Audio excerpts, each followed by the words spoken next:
James Grande, welcome into the Quick Pitch MLB DFS live stream here on the Better Sports Network and Fantasy Alarm social channels. James, big Tuesday slate here, 11 games, Coors Field on the slate with a 13-run total and a 20-mile-an-hour wind blowing out. That's the headline. That's the top story. That's what we're looking at today when it comes to this slate today. Yeah, happy is it Tuesday? Wednesday? I don't know. We're Tuesday. We're here Tuesday. Happy Tuesday, John, to you. I know it's technically your Thursday right now, or your Wednesday. 2 days away from Las Vegas, baby. We're mentally almost there, but we're focused. We're focused in on the 11 games. I did the playbook today, and we are ready to rock. Yeah, I mean, definitely an interesting slate. When you and I did the podcast this morning, Coors Field was not on the back burner, but I think you and I both liked a bunch of other spots. We had a few more games to talk about. I mean, we saw 17 runs last night. Right. So, you add those 3 games from the 8-game to 11 game, and you're like, okay, do I need Coors? Well, not only is it Jose Urena versus Vince Velasquez, but now there's wind and warm weather on top of it. So, Coors is going to be popular once again, but there are still other good spots. There are expensive pitchers that we have that we like on this slate. There is a very good mid-tier as well. So it's a very interesting slate. I'm excited to dive back into it here on Fantasy Alarm and here on Better Sports Network. Yeah, listen, you mentioned it already. We have the high game total there, but as we talked about on the podcast this morning. Definitely some targets here because there's only a few pitchers that we actually like. And, generally when we hit these points in the rotation, you have a couple guys at the top. And then once you get to the back end, middle tier, some of these bad teams, it's a lot of favorable matchups. The chalk is clearly, and if you look at the rostership over at Fantasy Alarm, it's Pittsburgh, Colorado. That game total and that win now out there is just going to make it very difficult to not get some level of exposure there. Because if you don't, and you don't have anything in part of that, that game, and it goes off like we saw last night, you're probably going to be left a little bit behind unless you hit the nuts with some of your other players. That being said, there are stacks that we liked. We had that sort of semi-viral clip out this morning from the show talking about Colin Ray and how he likes Seattle. On the cover of the playbook today was Aaron Judge. We're definitely big fans of the Yankees. So you kind of mix and match. It's a perfect day to be a multi-lineup player. If you're in a single entry, you really got to figure out how willing are you to fade the chalk? What's your risk aversion? Are you okay not cashing to take those chances and going for the home run, or where your strategy lies here tonight? Because like you said, there's just going to be so much potential exposure to that game that you're going to have to figure out the direction you want to go with your lineup building. Yeah, I think I do think it's going to be hard to fade one particular side in this game. That is the Pittsburgh side. That is the side that's coming in chalky. Yeah. I do think, we saw it last night. You try to swerve away from Pittsburgh sometimes in Coors and it bites you in the butt, right? I mean, they scored 14 runs. So yeah. Once again, it fixes to be the best game environment on the board. 13 runs, it opened at 12. But we do have some other pivots that are interesting. The Yankees-Angels game has been bet up to 9.5 on some sports books like FanDuel, Caesars, BetMGM. So that's pretty appealing. It opened at 9. Baltimore, Washington currently sits at 9. It did open at 9.5, so it has been bet down a little bit. Same thing with Minnesota, Boston. That was at 9, now at 8.5. But Texas, KC has been bet up to 9. I think that's interesting because you and I kind of liked both pitchers in that game. So something to monitor there. And then the Houston-Toronto, I mean, that's just Vegas giving those two offenses their flowers. Right. Total in that game. Because Bassett and Urquidy are pretty decent pitchers. To have those two guys in a 9-run total is interesting. Right. 2 AK pitchers there in one of the higher game totals. Definitely a little unexpected, usually, you think. In terms of the money line favorites, still nothing that stands out. Marcus Stroman opened less than minus 170. He's up to 180, anywhere from 180 to 189. 189 on Caesar Sports, but I guess 195 on Bet Rivers. Clayton Kershaw minus 160 favorite. That's interesting. He's such a small favorite, but that's, paying respect to the Mets offense. Spencer Strider only minus 140 on DraftKings Sportsbook. Logan Gilbert up to minus 155. And Jordan Montgomery 165. So there's nothing that stands out drastically in terms of Vegas favorites. Usually that's something you can use as an indicator for cash games, right? There's not necessarily that one or two names that you're like, okay, big favorites, guaranteed to win. That's guaranteed my 4 points or 6 on FanDuel. That doesn't necessarily exist today. So we're going to have to be more creative with our lineups, more creative with our pitching matchups. And I'm excited to get into it. Yeah, let's jump into it. Like you mentioned, at the top of the pitching slate today, we got Spencer Strider. This is a matchup where, again, San Diego at times, that lineup on paper, terrifying, right? You look down, Xander Bogaerts, Soto, Machado, there's so much talent there. They'll be getting Tatis back soon. But then they're also an offense at times just gets blanked, right? And we're looking at a pitcher in Spencer Strider, 3 straight games here with 9 strikeouts to start the year. He's been fortunate with that K rate. It allows him to kind of rack up the fantasy points, 19.1 fantasy points against San Diego already on DraftKings without getting the win in that game. He allowed 3 runs over 5 innings, but he had the 9 strikeouts through 100 pitches. The elite strikeout potential for him, if he does right the ship here a little bit, maybe, then there's obviously the potential for him to lead the slate in scoring. It's all about pricing, though. Can you get to 10-4 tonight, given the 11-game slate with the high price total guys that we're looking for to fill in our lineups with the bats here? To me, he's the clear top guy. Kershaw against the Mets is fine at 10-1, but Kershaw certainly has been, exposed a bit at times this year as well. No sure thing. Montgomery, we love at home, but Arizona's been laying the wood to a lot of teams lately. So tough to want to go ahead and trust Montgomery here. For me, I'm either going to throw it at Spencer Strider tonight, or I'm going to be going down into that 8K range, and everybody's playing Marcus Stroman. Yeah, I mean, relief pitcher Spencer Strider definitely in play here. Look, you mentioned the Padres offense can be very potent at times, and they walk a lot, which obviously, can be concerning because Strider already has 8 walks on the year. I mean, 2 or more in all 3 of his starts. But they also have a 25% strikeout rate against right-handed pitchers. That's the 7th highest in Major League Baseball. Yes, they are potent, but they haven't necessarily flashed, and I think they haven't obviously reached their full potential yet because elephant in the room, Fernando Tatis isn't there. They're 16th in OPS. They're slightly better. No, they're about 16th in WOBA as well against right-handed pitching. So I like Strider quite a bit for tournaments. You can get them there in cash because the strikeouts are what's king on DraftKings, especially. And, even in the starts that he struggled, and even in the starts where he doesn't get past 5 innings, he has given you 19 as a floor because he has 9 strikeouts in every one of his starts. I agree on the Kershaw front. We saw it last night against Dustin May. The Mets they're no joke, dude. When they're going, they are no joke. That offense is, very potent. You can get to Kershaw, but I don't feel like this price is indicative on of slates where we've questioned pricing on some guys, and then Kershaw's at 10-1 when he probably feels like more of a low 9K pitcher. Kind of weird to me. Yeah. Don't think I'd be getting there even in situations where I'm MMEing, where I'm mass multi-entering. Jordan Montgomery, I do have interest in, and I think he is someone who can limit damage quite well. It's very hard to put together a complete performance against Jordan Montgomery.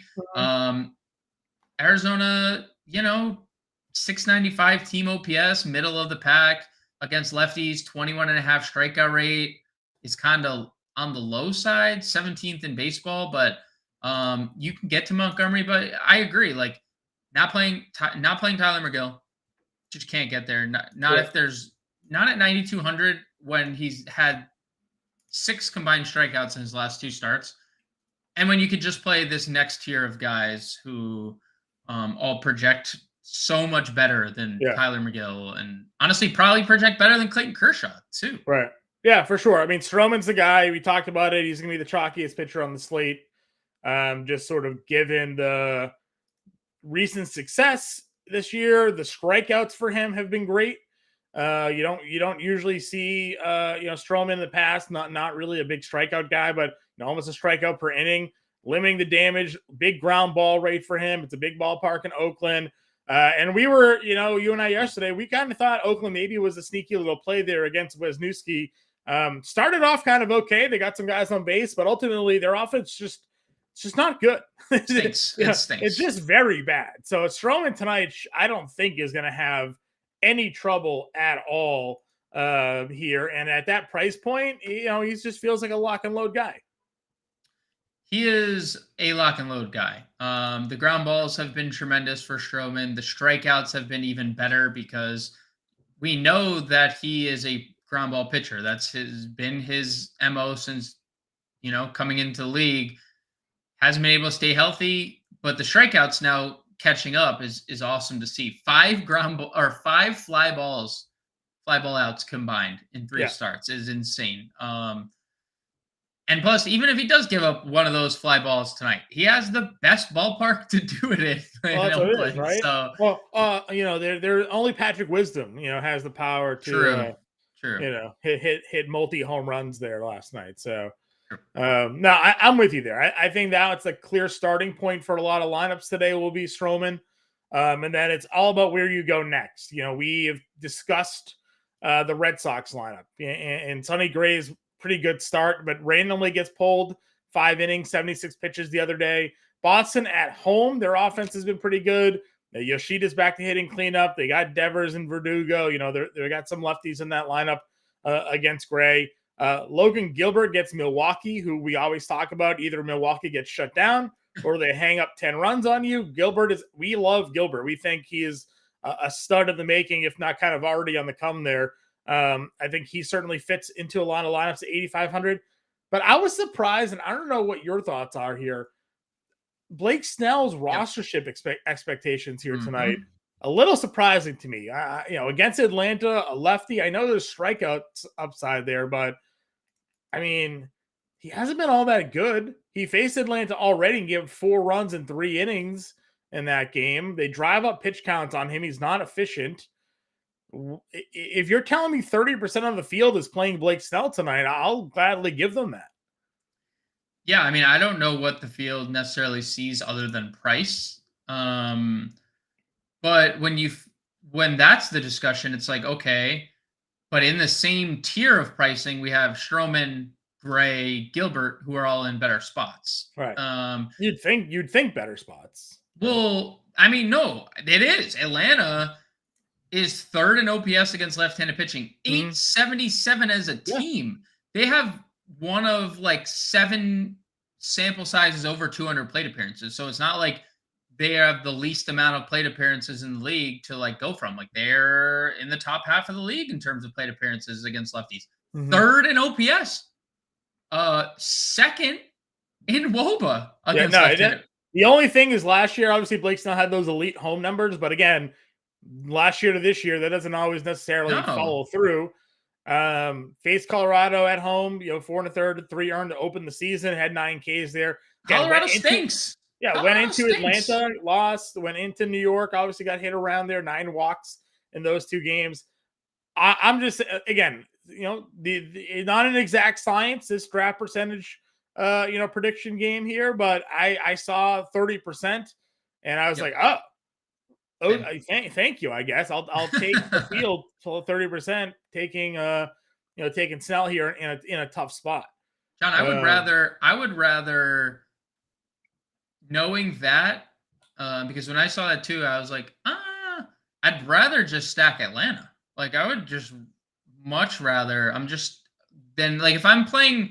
If you were asking me if I would rather play Blake Snell or an Atlanta stack, I would rather play an Atlanta stack. Yeah, I'd rather play Ozzie Albies and Austin Riley than going with Blake Snell there for sure.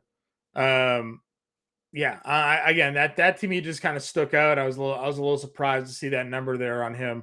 If we go down into the next tier, we have a couple of other guys that are maybe a bit more, not controversial per se in terms of takes, but Nathan Eovaldi's just got lit up by Kansas City in this spot. His last start, 5 innings, 10 hits, 6 earned. Did have 7 strikeouts. There is some wind blowing, kind of crosswind blowing out in Kansas City here tonight. We know it's warm, obviously, in Kansas City, so the ball can fly out there. But do like the strikeouts for him. Over a strikeout per inning, essentially for Nathan Eovaldi to start the year. If you can just limit the damage like he did, there's some upside. And then it's Chris Sale, and we talked about this on the show last night. I wrote it up in the playbook here today. Surface level numbers for Chris Sale are atrocious. 11 ERA, right? 2.08 WHIP. None of that's good. But he does have 19 strikeouts here in 12 innings to start the year. It's almost a 30% strikeout rate.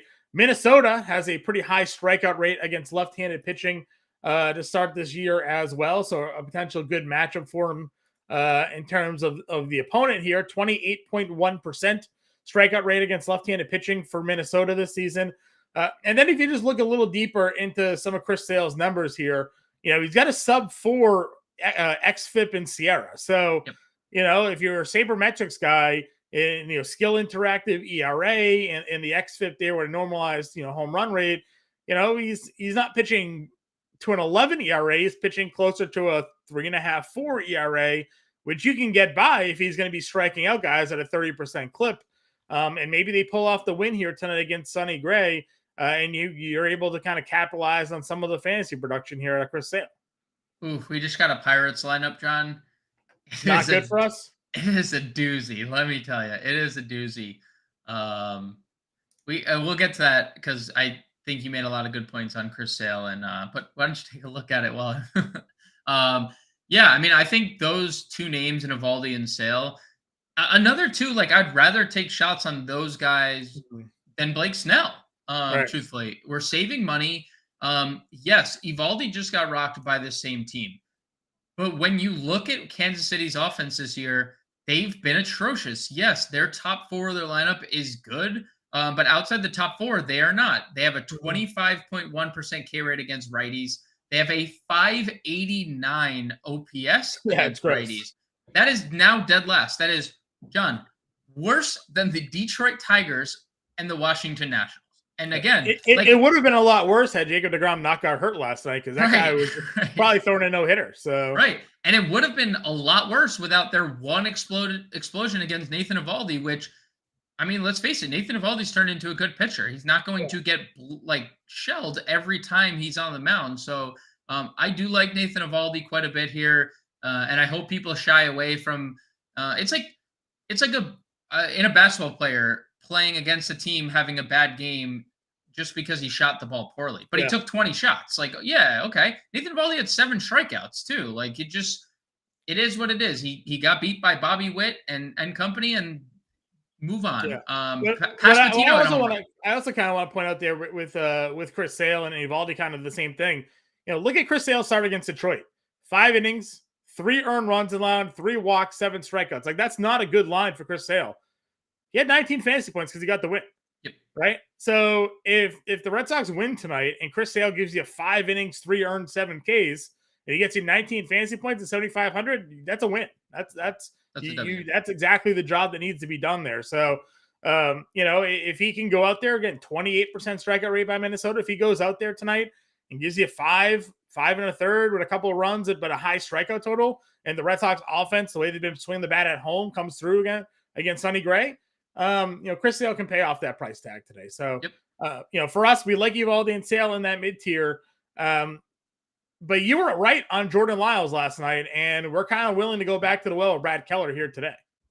Yeah. So obviously there was no Adolis. So the lineup is slightly deeper. You move Josh Jung back to 5th and expand the lineup. But again, it's just not the same team without Mitch Garver. It's not the same team without Marcus Semien. You have Travis Jankowski hitting 2nd, who in his first at bat bunted last night. Like that just goes to show you the difference in 2 hitters. Travis Jankowski, Corey Seager, right? Yeah. Like you're worrying about a 2-run home run, not like bunt Marcus Semien over to 2nd and try to leg out a base hit in the first inning.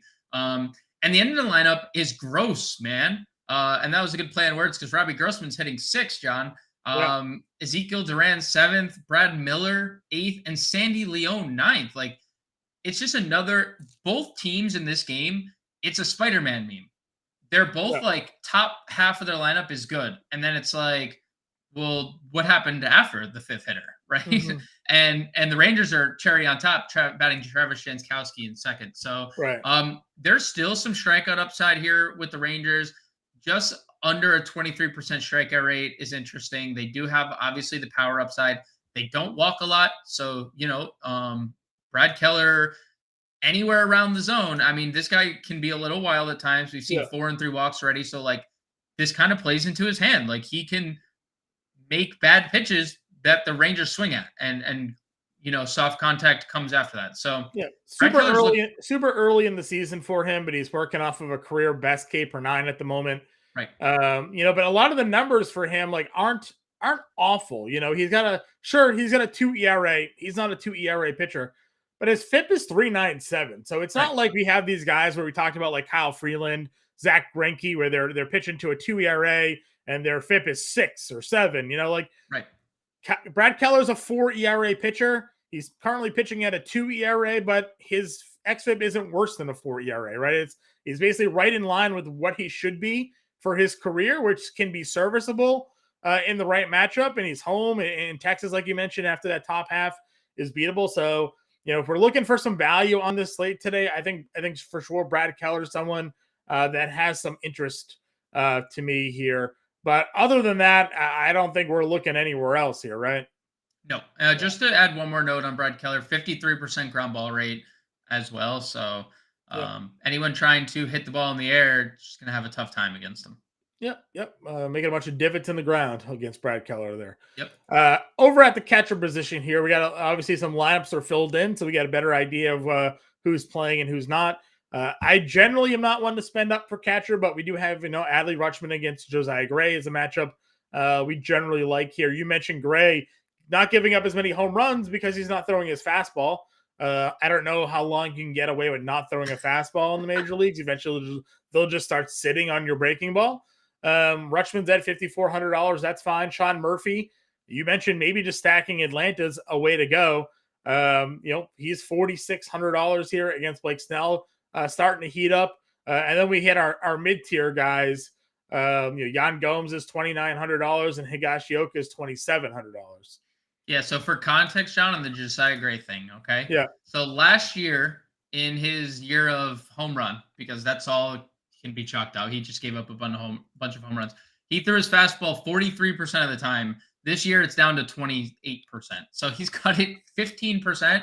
He's added a cutter. This is the first year he's ever thrown a cutter.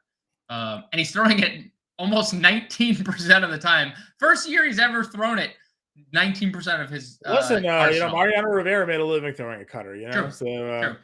And John Lester threw a really good cutter too. Yep. That was kind of his out pitch. So you know what? The best way to avoid hitting throwing home runs is pitches that can have some movement on them, right? The 93 mile an hour straight ball. Yeah, the straight ball was not working out for him. So throw a cutter and see what you can get out of that. So that is a good context there. But again, I think Elias Diaz still hitting 6 for Colorado. Yep. Sean Murphy, Yan Gomes last night against a lefty came through 2 for 5 an RBI and a run. It's going to be probably in there against a lefty again in Waldichuk tonight. So certainly willing to run back to him. And then Higashioka there at $2,700. You mentioned a guy that just hits lefties well. And the Yankees are in a pretty good spot here against Suarez. Yeah, honestly, I think if you're spending up, you can get to Rutschman if you want. And you can obviously play the catchers in cores, other than Elias Diaz stranding 6 batters last night and, grounding into double play with the bases loaded. Not going to be salty about that at all, but you could definitely play that. But I do think it's the 2 guys you mentioned. Higashioka has a lot of power against left-handed pitching. He only has power against left-handed pitching. He has very good bat speed. He strikes out a lot, but he does have power. And Yan Gomes has been notoriously good against lefties. He's free. He's against a guy who's already allowed 6 home runs to righties in 13 innings. So. Yep, I'm with you there. First base position again, where we can get a little bit different. There's a lot of top price guys here. CJ Cron's hitting fourth. As we mentioned, that game has the 13 run total. He is $5,400. Not going to argue with you if you're playing Colorado in a core stack here tonight. A lot of you will be. If we're going off of course here, though, at first base, I think Ty France at $5,100 is a spot to target in. And then for me, I mean, do you chase the Freddie Freeman home runs? I mean, the guy hit 2 last night. Is that just you just taking shots at me right there? No, I'm just pointing out the fact that the power was there for him. Yeah. Yeah. So you are okay. Thank you. Yeah. I mean, look, the Colin Ray stuff. If you guys, we talked about it. If you guys caught the podcast this morning or the Twitter clip that was posted by Better Sports, you'll understand that we think and I don't think anyone else isn't like disagreeing with us, but the Colin Ray blow up is coming. 50% fly ball rate, 42% hard hit rate. Ty France, very good reverse splits hitter. Love that spot for him. You know, talk about power. That's been the main issue for Ty France. Mm-hmm. 1 home run, and he's 5,100. Like usually when we're spending 5,100 for someone, even if it's not like a power guy, it's a speed guy, and he doesn't really do that either. So we need multi-hit game from Ty France. I think that's obviously in the cards. I don't think Freeman would be my other 5K spend.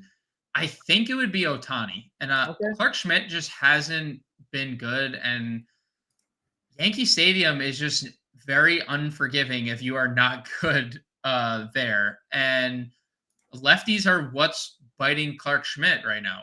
Yeah. You get some blowing out in Yankee Stadium tonight as well. Not a ton, but it is going out there a little bit. 433 average for lefties. Yes, small sample, but 1,300 OPS and a 530 WOBA. Like, I wish the Angels had more lefties to like. That's why they're probably playing Jake Lamb tonight. If there was ever a spot to play Jake Lamb, they only have 2 lefties in their lineup. That's kind of stinks. But one of them is the unicorn of all sports right now, Shohei Ohtani. So I think Ohtani would be my other guy above 5K. Okay. As we drop below 5K, I like Ryan Mountcastle here at $4,700 against Josiah Gray. Again, the power's there. I know the average is down this year, 217. But Gray, has he really solved his home run problems, or is he just on a little bit of a stretch here? I'm willing to, make him do it for a year before I decide that he's not giving up home runs anymore. I like him at $4,700. If you're not on Brad Keller, Nathaniel Lowe is $4,500. You can certainly touch some bases there. But after that, it's the value tier for me. Yeah, I have no one else in the mid tier. Value tier probably starts for me at like the Rowdy Tellez, Vinny Pasquantino tier. Because, if Evaldi does have the yips against Texas or against KC, like Pasquantino is too good to be $3,600. And we know Rowdy's upside. Yes. Logan Gilbert has been a reverse splits guy, but Rowdy can take anyone out of any ballpark. So. Yeah. I think, stacking, if you're going to go there, Arizona's could be interesting. I know you talked about their numbers against lefties, but they do have guys that do hit lefties. As a team, maybe they struggle, but Christian Walker's at it again. 911 OPS to begin the year against left-handed pitching. Could certainly be a guy that hits for some power. He's $3,400. Carlos Santana's down here. He's in the lineup again tonight. We talked about it on the show this morning, and then again yesterday's podcast. All of his power is from the left side of the plate. Hits under 200 from the left side of the plate, but all of his power is from the left side of the plate. And Urania, obviously, I think helps everybody's batting average. So at least for the 1 or 2 times around, maybe that he gets to go up against Urania, the home run potential is going to be there for Santana at 3,400. I like Santana. I'm a little indifferent on Christian Walker in Arizona. As let me backtrack. I can get behind a one-off for Arizona. I think it's been like very hard to stack against Jordan Montgomery in like recent years. I mean, you look back to last year, there was only 4 starts that he made where he allowed more than 1 home run. And there was only like 3 starts he allowed more than 4. No, last year for sure he was He was a stud. Again, early, you look at some of his numbers this year too, pretty good. Not going to sit here and lie to you. Pittsburgh 6 1/3, 2 earned. Toronto 5 innings, 3 earned. Shutout Milwaukee. Right, totally in agreement with you there. But I'm just saying, Arizona, they've just been tagging guys we didn't think that they were going to get to. Ketel Marte has an over 800 OPS against lefties. Christian Walker's got an over 900 OPS against lefties. Now, they do have some guys in that lineup that could do some damage. It's not the most ideal ballpark for offense, obviously being in St. Louis. And last year, Montgomery had ridiculous home splits as well. Maybe if you feel more comfortable with the one-off, Walker's probably the guy you would take a shot for just for the power. But I don't know, man. Like I said, maybe I'm just a little shell-shocked still about the recent games from Arizona, with some of the offensive numbers that they put up. Again, getting to last 2 games for them, 11 runs. They got the Flaherty and they got Alcantara before then. So, just something to put in the back of your mind, I think. John, brutal news. Not really. Who got ruled out? Doesn't matter to the slate. Jeffrey Springs to undergo Tommy John surgery for Tampa Bay. That is a tough break for Tampa. Unfortunate. We kind of maybe thought that was the case though. He throws the pitch, he gets a numbness in his fingers. He's looking at his elbow. Generally in baseball, that only means one thing. So yeah, it's so sad. Unfortunate. Speedy recovery, Jeffrey Springs. Hope for a speedy recovery. Yeah. I mean, listen, it happened early enough this year that maybe he'll come back sometime next year. But tough for Tampa Bay. He was looking like an absolute stud for them, but they'll find another starting pitcher like they always do, and he'll be just as good. So Yep. Any interest in Dom Smith down here at 2,600 against Kramer? We don't think Kramer's any good. Dom Smith hasn't shown a ton yet in Washington, but they hung 7 runs on the board yesterday. It's $2,600. It's one of those like, okay. I don't know. He's had a couple of good games, and 2 of them were in course. So sure. It's probably like my good friend Randy Jackson once said, it's a no from me, dog. No for you. All right. And the last guy I'll just throw out there is Tristan Casas. Back-to-back games with hits for him, hitting 6th. He has a 160 batting average in balls in play. It's not good. Yoshida has a 180 batting average in balls in play. Eventually, maybe those things will turn around for them. Or they won't. I don't know. But Casas here against Gray at 2,500. If you're stacking Red Sox, I mean, he'll help you get Devers and all those guys in your lineup here tonight. On over to second base here. We actually like the second base position a lot tonight. There's some good value in this one. Gleiber's hitting cleanup at $4,700. Ryan McMahon at $4,500, hitting 5th in Colorado there. Where Nico Horner stands at 44. Ozzie Albies at 4,400, hitting 5th. I mentioned Marte's got an over 800 OPS against lefties. Nolan Gorman's $4,200. This is a pretty strong second base group for us here. Yeah. How would you rank it? I guess for me, the Yankees probably would be first because I am over the field on Yankees exposure today. How would you break that tier down? Because it is a lot of really good spots. Yeah, I think I go Torres, McMahon, Albies, but I don't feel good about putting Albies behind McMahon. It's just the environment for McMahon puts him ahead of Albies for me. Yep. But it's really close. All of those, if you put any one of those 3 in your lineup today, I'd be like, yeah, that makes sense. Right. I wouldn't really argue one over the other per se. Obviously Gleiber hitting cleanup is great. Albies, we know, has the power. Snell does have the strikeout upside, so maybe that makes it a tougher matchup for Albies over Suarez or Velasquez here, which is why I put him 3rd. But yeah, it's probably Torres, McMahon, Albies for me. I might squeeze LeMahieu in there. I like the hitting. I like him hitting 5th today. But I largely agree on those other 3 guys. We were in on Bay, but now he's hitting 7th. Does that change anything for you on him?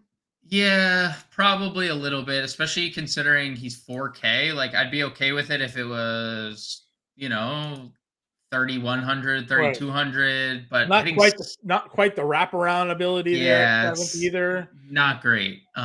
They have who's their other second baseman that's in the lineup?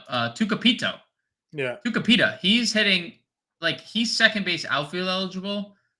I'd rather just punt that at punt him at 2K. He's hitting. That's more over 5 on the year, but he is in fact in the lineup. 201 career hitter at the major league level. So 201 hitting 8th, 2K multi-position eligible, $2,000 less than the guy hitting one spot above him. You play Tucapito at second base at 2K or Jaron Duran hitting 9th for the Red Sox at 2K?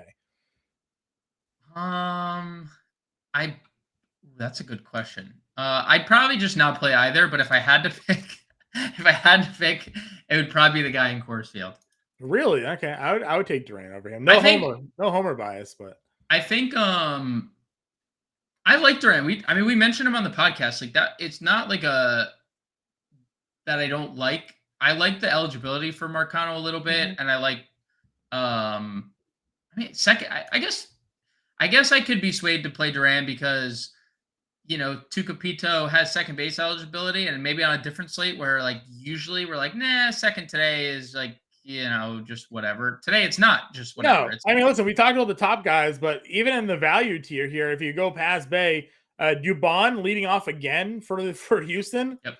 Here, $3,100. I mean, you called it yesterday. It's at the very least, he's going to get you a single. 1 for 3, a run and an RBI, 7 fantasy points at 3K. Right. And Bassett obviously hasn't been shutting anybody down here. Oswaldo Peraza got called up. He's hitting 6th. Mm-hmm. It's only for a cup of coffee. He'll be gone tomorrow, but immediately goes in the lineup, hitting 6 against Suarez at $2,800. I mean, second base shortstop eligibility for him too. Not that we're going to play him over Volpe, but if you wanted to play him over Gleiber today to save some money, you certainly could.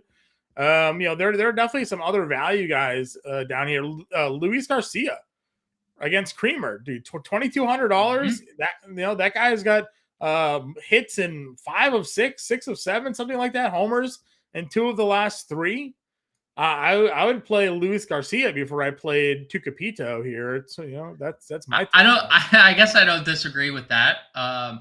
I also just keep thinking that you're going to send me your lineup after the stream, and you're going to have way too much Washington. I'm going to have to talk you off that ledge. Well, I'm going to have to talk you off that ledge. Probably true. You're like, John, you got 5 Nationals in your lineup. John, last night it was Oakland. Now it's Washington. What are we doing? Ruiz came through for us, though. Okay, but Brent Rooker did not. All right, let's go on over to third base here. Always a loaded position. I played Riley last night. Loved it. But I told you after the Riley home run, I was like, I'm glad I played Riley because I had Patrick Wisdom and pivoted off. Wisdom went and hit 2 home runs, would have ended up being the better play. But you have Devers here hitting 2nd, against Sonny Gray. You got Riley against Blake Snell. So Manny Machado is $5,100 on DraftKings tonight. Do you know what his FanDuel price is? Do you want to take a guess what his FanDuel price is? 36? 32. $3,200 for Manny Machado over on FanDuel. That's a little disrespectful, but they're adjusting to current times, right? Adjusting to how he's playing. I agree. Listen, I'm just saying that seemed ridiculously cheap there. But then you have Patrick Wisdom at 45. Again, the double dong homers now 5 in 4 games. And this isn't really a fluke with power. He's going to hit 30 home runs if he can play a full season. Oakland not too big for him here, and Waldichuk sucks. So Wisdom certainly with the way he's seeing the ball right now. Suarez against Ray isn't certainly in play for us. So third base, well, we generally just spend all the way up. There's some guys here in the mid tier and even a value option for us on this slate tonight. Yeah, I mean, it just doesn't feel I don't know if the Wisdom home run feels inevitable, but it feels as close to inevitable as possible. This guy is a 42% fly ball rate to righties. He has 4.15 home runs per 9. We're talking about Waldichuk against righties. He's not Wisdom. We worry about strikeouts. He has a 14% strikeout rate against righties. Waldichuk's job right now is basically to walk up to the plate, set up the tee, put the ball on top. and then walk back and like field the first no. base position, and Oh, then no. he just lets the hitter swing, right? Oh, That's he just basically what buried this guy. Waldichuk's job is at the moment. Oh, your job is to apparently bury him Yeah. live Well, on air. I'm here for sound bites. That is true. That so. is true. True. Patrick Wisdom is my favorite play at third base, probably. Yeah, I won't argue with it. Again, we're talking him up at 4,500. Going down to the value again. We think eventually Gunnar Henderson wakes up. Had 2 hits, 3 runs against Chicago yesterday or 2 days ago rather. And while he's not getting on base, he's scoring a lot of runs, right? So he is getting on base. He's not hitting. He is getting on base he's a getting crap ton. Finding his way onto the base, and then he's scoring runs. So right. We know this kid's super talented. We know he has some power. He has some speed. Eventually, he'll figure it out. And at $3,800 tonight against Gray, certainly could be a play. Brian Hayes, we generally like against lefties, but he is leading off tonight again. And Uranus terrible. So if you wanted to go Hayes here, if you go look at our draft percentage forecast, the first 15 guys are this game. So yep. You can't really go wrong with the leadoff hitter for Pittsburgh tonight at $3,800. Right. I have no problems with it. He got off to an abysmal start, and things have turned around over the last 4 games. 2 multi-hit games, 5 runs scored, 4 more runs batted in, 3 extra base hits. He's really doing a little bit of everything. Mm-hmm. I like Brian Hayes. I like the price on Brian Hayes. I like the matchup for Brian Hayes. Like where he's hitting lead. Like where he's. It's just all about, do you want leverage in tournaments? Play him in cash, no question. Play him in cash games, 3,800, super chalky. Your leverage in chalk is not playing Brian Hayes because he's going to be extremely popular. So. Speaking of some other leverage here, have I told you that there's some guys in the Arizona lineup that hits left-handed pitching? They just scratched Corbin Carroll as well? No. They did. They have scratched Corbin Carroll. Is it because it was a lefty-lefty matchup and they're putting a righty in the lineup? Maybe. I hope that's the only reason, because I have way too much. Anyway, Mr. Evan Longoria is hitting .313 with a .984 OPS against left-handed pitching here tonight. You're gonna love seeing my Arizona Washington stack later on today. I'm just throwing out there. He's hitting 5th. The numbers are strong. The power is strong. I don't even know if he's got any BVP here against him, but I'll pull that up quickly. Not that it's going to be a big enough sample size anyways, and we don't always trust the BVP, but let's see here. Montgomery, 1 for 6, 2 walks. That's fine. Well, we can where's play. Where's our BVP guru Ice through coming through with the chat and random needed it. So I'm just where are you, Ice? For a very inexpensive stack today against Jordan Montgomery, you can get Longoria, Walker, and Marte, and they're all under $4,000, under $3,500. Just throwing it out there. If you're looking to be different, if you're making a bunch of different lineups here today, all those guys have OPSs over 800. 2 of them have OPSs over 900 against left-handed pitching. I know Montgomery, as you mentioned, doesn't give up a lot of home runs, but I'm just, again, mentioning it to the group. That's my lowest third base for me. Anybody else for you? I'm shocked you wouldn't go $100 lower to complete your Washington stack to Heimer Candelario. Can't play Candelario when you're all in on Evan Longoria. So. That's true. No, nothing else for me either. Who did they put in? Let's see. Alec Thomas. Is that who they're playing now? Alec Thomas, was he hitting 9th earlier? Yeah, I don't know. He's hitting 9th now. I don't know. I'm trying to see. They had Lourdes in their lineup. So they had a lineup that looks like it was removed. Yeah, there was a lineup at some point. Yeah, I don't see Carroll in the lineup, but I at least what I'm looking at now. So it'll be interesting there. Yeah, he's. I got Ryan in the chat. Are the Yankees going overlooked? Aaron Judge is the cover of the playbook today, so not for me. And the podcast this morning. And the podcast. Not going overlooked on this show. I'll tell you that much. But you know what? Pittsburgh went overlooked by the field yesterday and was not overlooked by this show either. So, hopefully, maybe you're right. I hope that's true. I hope that we get the Yankees at 12% and lower tonight. We're out there with Volpe and Judge and Gleiber or Oswaldo Cabrera or Higashioka, and we're all making some money tonight because we definitely like the Yankees here as an alt stack for lineup. So not here, but I like him for sure. Shortstop, very interesting position. Because we're not really in on the top guys. You can play him if you want. But I think Jorge Mateo at $4,200 is the way he's been playing right now with some power and speed. Certainly very interesting. Volpe is leading off here at $3,300 against Suarez, and we know that there's going to be some pretty interesting rushership probably going in that direction tonight, especially now that you mentioned they came out and said like he's going to hit leadoff for the Yankees, which is where they need him. 3 stolen bases the other day for him. And then James, I don't know if you know this about Nick Ahmed, but he hits left-handed pitching pretty well. He's $2,600. I hate it here. On the year, he's hitting 368 against lefties. Listen, I'm just spitting numbers. All right. I'm just saying that Arizona, despite what their seasonal team statistics say against left-handed pitching, they have a lot of guys that hit left-handed pitching in their lineup today. So Nick Ahmed all the way down to $2,600. Guys. Hey, Michael Mann, how you doing?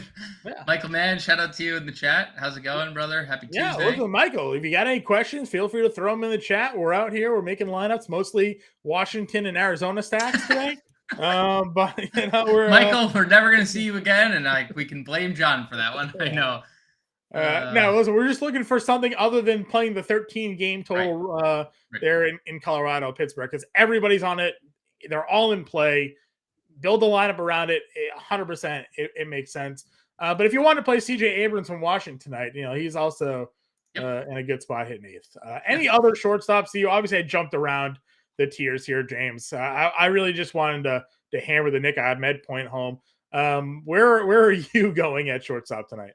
I mean, I'm mostly living in this Grisham Volpe range, and mainly because I'm paying up for Aaron Judge, and you need salary savings somewhere, and we're gonna find it. And I also, truthfully, I'm gonna sprinkle some Pirates, I'm gonna sprinkle some Cubs, and there's expensive pieces of both those stacks. So Volpe just fits the build. I think Swanson would be the guy I'd pay up for. Back-to-back games with stolen bases, back-to-back multi-hit games. Another guy who's not really flashing any power, but multiple double-digit. More double-digit fantasy point games than he doesn't have. I like that Chicago's running. They do a lot of double steal plays. That's where Swanson had it. Horner's been getting a lot of double steals. I'm obviously there's a lefty on the mound, so you would think it makes stealing a little bit tougher, but Waldichuk may not be long for this game, so stolen bases could be in play there. I'm with you though. I don't really. Listen, if you don't believe in Sale, Correa hits lefties really well, But again, for me in that 4K range, I'm just going to Jorge Mateo. He's got 8 stolen bases already on the year, 3 home runs, 372 batting average. It's just a really good spot for Mateo. I just wish they wouldn't hit him 8th, but at least 8th is close enough to 1, so there was a wraparound play potentially for him there. But that's all I got for shortstop tonight. Yeah, same. All right, let's go on over to outfield. A lot of expensive players. As I mentioned, Aaron Judge is on the cover of our content here today. We talked a lot about Colin Ray and how we like to stack against him potentially tonight. It's the outfielders that we're targeting. Rodriguez right there at $6,200. Ronald Acuna against Snell at $61, especially if we think Snell's going to be highly rostered. Again, our draft percentage forecasts are looking at him around 30% tonight. That makes Atlanta a pretty intriguing stack against. For me, those are the 3 I'm looking to spend up for. Yeah, Judge number 1 for me. Might get a first inning home run. Wouldn't be surprised to see 2 home runs tonight from Aaron Judge. I already mentioned Ohtani at first base. I love Julio Rodriguez. Obviously, regression is coming, Colin Ray, and it's it could be coming here. We didn't mention Eugenio at third. There's a lot of power in this Seattle lineup, so I like Julio Rodriguez. What do you, after seeing Brian Reynolds unowned last night, essentially, right? You've already talked about it. The Pirates were in certain spots popular. Rodolfo Castro was very popular. Brian Hayes was very popular. The rest of their lineup, wasn't. Like Chris Bryant was 5,530 something percent. Elias Diaz was incredible. You know why everybody was afraid of Pittsburgh last night, though? Because Kyle Freeland had been so good. Yeah. He'd been so good. People were worried about it. Not us. We told you exactly what was going to happen, and it did. But now tonight, after they hang 14 runs on, I think the ownership flips back over. Plus, Urania's on the mound. If anything, people could be looking at what Vince Velasquez just did against St. Louis, and they're like, ooh, Colorado only scored 3 runs last night against Pittsburgh, and now they got Velasquez, who came off a good start. Maybe Colorado's the low roster back. Everybody's looking to go against Urania tonight, so the ownership goes back. But still, Reynolds at 5,800 feels difficult to get to, but you're not stacking Pittsburgh without playing Reynolds, you'd think. So, that one's a tough one. I am currently on the side of using Reynolds. But like you said, like if you're playing Pittsburgh, are you not including their best player? Are you not including their 2-hitter? Like what's your stack going to look like? Are you just playing their cheap guys after Brian Reynolds? I mean, that doesn't feel. Connor Joe's hitting third, but you're playing Sawinski and Bay as a 2-man stack. Yeah, tonight, like that doesn't feel. That doesn't feel. How like that doesn't feel GPP winning, right? That just feels shot in the dark hope. I also want to yell at the DraftKings algo here, because they gave us like 6 guys in the 4K tier and they gave us 100 in the 5K above. Because I don't really care for really anybody in this 4K range. There's like you can play Yoshida, Verdugo, like those are fine plays, but you know, Burleson hitting second, Charlie Blackmon at 4,100 is okay. We talked about Bay at second base, he's 4K. You know, but there's not a lot of quality between McCutcheon at 5K and then getting down to the 3,900 range. Yeah, I mean, I wish like Happ and Buxton were like just a few $100s cheaper. That would have felt really good. That's what I'm saying. They have everybody so priced up at outfield. It seems crazy to me. Or just too cheap, right? It's like it's either one or the other. So I largely agree. I don't think we need to get to this 4K tier. You know, you could obviously take a shot on Charlie Blackmon, 4,100. He's been good at home again. Shocker there, right? Yeah. Being good at home. That's been Charlie Blackmon's MO for his entire existence in Colorado. So you can get there, but I agree. I think it's 5K and up or 3,900 and down. Yeah, Profar 36, Kalanick $3,500. Both of them are going to be fine tonight. I mean, we usually play Lane Thomas against lefties, but he's leading off against Creamer. He's 33. Connor Joe leading off or hitting third, $3,500. Connor Joe for sure, $3,500. Someone that's going to be in play here tonight. Let's see. There's a couple of other guys that are down here. Sawinski's 2,700. We like him. He's hitting 6th. Yeah, you did the pod, said 5-game hitting streak. Pinch hits, hit a home run. Yeah, pinch hits, hits a home run, right? So like, there's some power here for sure. 2,700. We have him projected to be the highest rostered hitter on the slate. So gonna fit into a lot of lineups. I don't mind Janikowski at 25. I think there could be something there. John, I got something interesting for you right now. So the Cardinals just scratched Brendan Donovan. I don't know what's going on around baseball. This doesn't usually happen. This is NBA type stuff right now. 2 scratches right before lineup block. They have shifted their lineup, obviously. And $3,900 Lars Nootbaar is now leading off. Any interest in Lars Nootbaar, 39? Yeah, we played him last year at times. He homered the other day, right? And he has a stolen base. Already 4 games into his campaign, he has a whole home run and a stolen base. Yep, I think it's fine if you're playing that game. You can go there.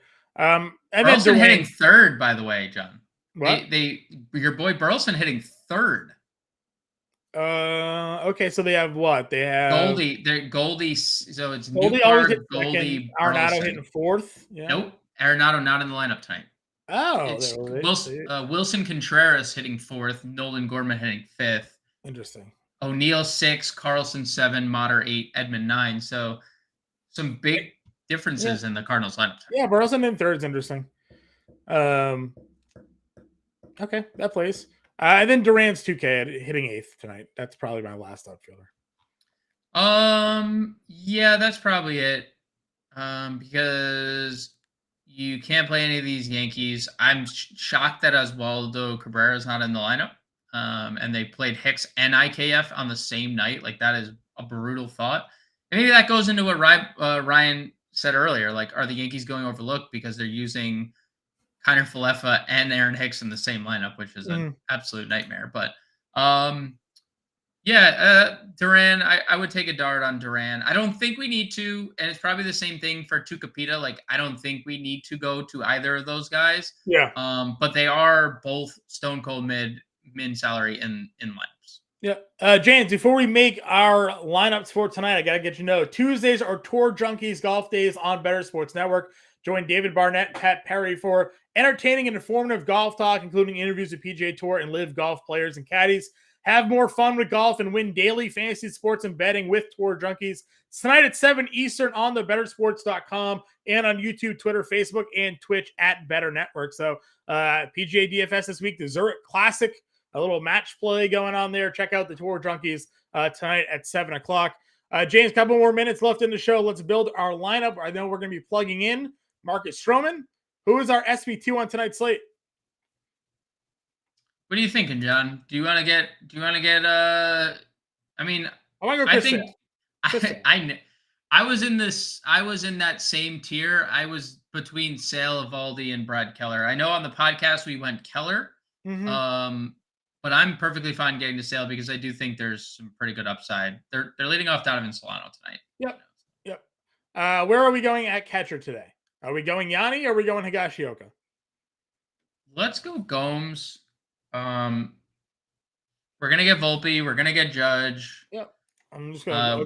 I'll go click those guys now. Volpe, Judge. We're gonna get probably Glaber, and then are we going up with Glaber, or did we want to get some cores? Yeah, some cores there. Brian Hayes probably profiles the best, right? For third base. I mean, I know that takes us out on Wisdom, and I think we both like Wisdom, but we also I like Wisdom a lot. Yeah. We also could play Wisdom in the outfield, where we could play Cabrian and Wisdom if we wanted to. That works. Hayes there at third, hitting leadoff. Wisdom, if we have Wisdom at no, Wisdom only has third base. They've removed it. What the? That's brutal. So if we did Wisdom, it's 42. Let's get Jake Sawinski in there. Yeah. Obviously, we're gonna do that one. Outfield, is it Jack or Jake? Who is it? Jack. Yeah. 2,700. So 46.3. Let's see here. Did we want Santana or did we want Reynolds? Santana works, hitting fourth again. That's the power side. I think going Carlos Santana saves us some money. We could we get Santana and Reynolds? We can. We have a it works out perfectly. And it gets Glaber. So Glaber Torres exactly under the dollar sign. So here is our lineup for tonight, everybody. Marcus Stroman, Chris Sale, Yan Gomes, Carlos Santana, Glaber Torres, Patrick Wisdom, Volpe, Judge, Sawinski, and Reynolds. Gives us that Pirate stack there in cores. Gives us our Yankee stack that we're looking at tonight with Stroman and Sale. James, any final thoughts for the people at home? No, let's have a great night. It's a great night to be great, John. It's a great night to be great. That's true. Right now, coming up next is the 5-pack there with Kyle Elmfring. And again, Tour Junkies at 7. Stay tuned. Good luck, everybody. Have a good night. We will talk to you guys later.